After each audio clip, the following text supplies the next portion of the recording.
Welcome to The Explainer. So today, we are diving into one of the absolute most fascinating phenomena in human history, the pivot. Now, you might be wondering, what exactly does that mean? Well, how do deeply entrenched, powerful elites radically adapt when they're suddenly faced with a totally shifting social landscape? Basically, what happens when the world changes so incredibly fast that holding on to your old identity means certain destruction? It's a thrilling topic, and we're going to explore it through the lens of two totally different, yet fundamentally connected historical moments. Let's get into it. All right, let's map out our journey for this explainer. We'll start with the nature of transformation, then travel over to Japan's Meiji Restoration to track the shift from warriors to civil servants. After that, we'll jump to the 20th century U.S. to look at Robert F. Kennedy's conservative roots and his massive civil rights pivot. And finally, we'll wrap it all up with the legacies of radical change. Starting off with Section 1, the nature of transformation, we're looking at exactly how entrenched power structures adapt just to survive. Moving right into Section 2, Japan's Meiji Restoration and the looming existential threat of Western colonization. The paradox of change we're exploring today is honestly just truly remarkable. Have you ever wondered how fierce hereditary warriors just willingly surrender their swords to take up plows and desk jobs? Or how a young, aggressive conservative elite transforms into an enduring liberal icon? At first glance, these shifts seem completely contradictory, but as you'll see, when the alternative is obsolescence, adaptation isn't just an option, it is literally the only way to survive. Picture this. In the mid-19th century, Japan was an isolated feudal state. It was heavily fragmented, beset by warring factions, and for generations the Tokugawa warlord system ruled to roost. But then, Matthew C. Perry forcibly arrived in 1853, and Japanese isolation was just completely shattered. A mere 15 years later, the Meiji Restoration kicks off in 1868, bringing the Emperor Meiji to power over a cadre of really ambitious reformers. And astonishingly, by 1876, the wearing of samurai swords was outright banned. To survive this massive Western threat, Japan realized it had to modernize its military and society at a breakneck pace. And wow, did this crash course in modernization work? I mean, it was staggeringly effective. By 1905, Japan had entirely reinvented itself into an industrialized colonial force. They defeated the Chinese in 1894, and then, in a move that absolutely shocked the West, they defeated Russian forces on land and sea in 1904 and 1905. This completely upended the deeply entrenched European view of Asian inferiority. But here's the catch. This immense external victory required a massive, foundational internal sacrifice from Japan's most famous class. Which brings us to Section 3, Warriors to Civil Servants. This is the story of the bloodless end of an aristocratic warrior class. For centuries, the samurai had lorded their elite status over farmers and merchants. They were at the top of the food chain. But modernization meant they had to lose all those class privileges. So how on earth was the collapse of this rigid, heavily armed hierarchy so surprisingly peaceful, especially when you compare it to the long, bitter, bloody struggles over feudalism over in Europe? Well, historian Hidehiro Sonoda points out something super interesting. Long before the 1868 restoration, the samurai were actually already transforming. Over 2 centuries of Tokugawa rule, they had gradually transitioned away from being independent feudal vassals and had basically become patrimonial bureaucrats. Their demilitarization and bureaucratization were already well underway, mainly because they recognized that modern military organization was way more important than their traditional weaponry. So this wasn't just a change forced on them from the outside. Younger ex-samurai actually led the charge here. They literally cut off their distinctive top knots and embraced entirely new roles. They became modern military officers, civil servants, teachers, and merchants. And crucially, a ton of them even transitioned into farming.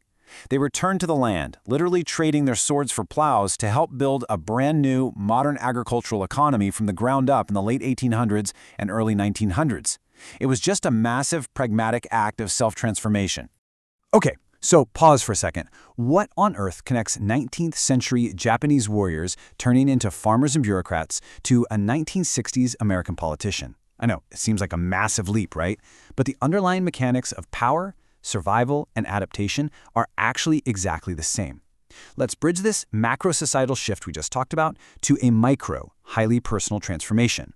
Let's find out in Section 4, Kennedy's conservative roots, the ultimate middle child's search for identity.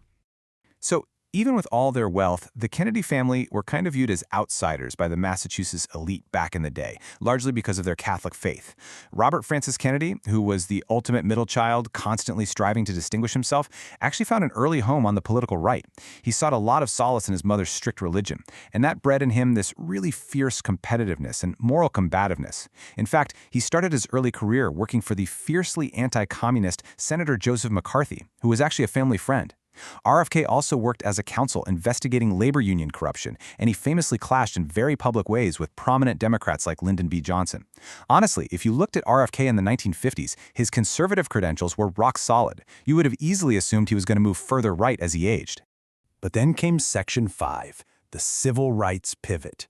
This was a monumental shift, driven by a mix of circumstance and calculation.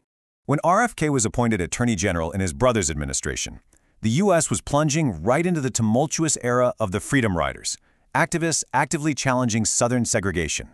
And initially, Kennedy's reaction wasn't that of a bleeding-heart liberal, not at all. He started out still acting very much like a McCarthy aide, focused on order. He was highly concerned that all this racial disorder was damaging America's international image during the tense years of the Cold War. He even went so far as to authorize FBI surveillance on leaders like Martin Luther King Jr., someone he initially really clashed with. But dealing with the fierce, stubborn resistance of Southern governors to integration fundamentally changed him. His shift was driven by two things: a genuine moral awakening to the reality of the racial struggle and, let's be honest, the political reality of the growing electoral importance of minority voters to the Democratic Party. After his brother John's tragic assassination, RFK ran for the Senate in New York and just fully embraced this newly forged liberal identity. He expanded his advocacy way beyond just African-American communities to include marginalized groups across the board. And much like those ex-samurai who returned to the land as farmers that we talked about earlier, RFK found a new calling advocating for the laborers feeding the nation, strongly championing Mexican farm workers in their struggles to unionize. He stood right alongside them, as well as anti-war and anti-poverty activists. This whole evolution culminated in his 1968 presidential announcement. He stood up and declared, "I run to seek new policies, to close the gaps that now exist between black and white, between rich and poor, between young and old." Following his incredibly eloquent impromptu eulogy for Dr. King a bit later, RFK really cemented his status as a leading voice for those seeking to right the wrongs of the nation. He had completely, utterly shed his earlier conservative identity. Finally, Section 6, Legacies of Radical Change. Let's talk about the inevitability of change and adaptation. So, we've looked at two completely different worlds, right? But the mechanics of the pivot are identical. For the Japanese samurai, the sheer existential threat of Western colonization pushed them from feudal warriors into civil bureaucrats and farmers. For Robert F. Kennedy, the massive turmoil of the civil rights era pushed him from a conservative aide into a liberal champion. Both of these cases absolutely prove our central thesis today. When you are confronted with intense external pressures, survival and success require an absolute pragmatic willingness to just abandon old identities and embrace a totally new reality. Which leaves us with a pretty critical thought for our own time. As our modern power structures face completely unprecedented new pressures today, whether that's from technological disruption or global social movements, who is going to be the next to pivot? And perhaps more importantly, what identities, what traditions, or what powers will they be forced to leave behind? Thanks so much for joining me for this explainer, and keep questioning the structures around you.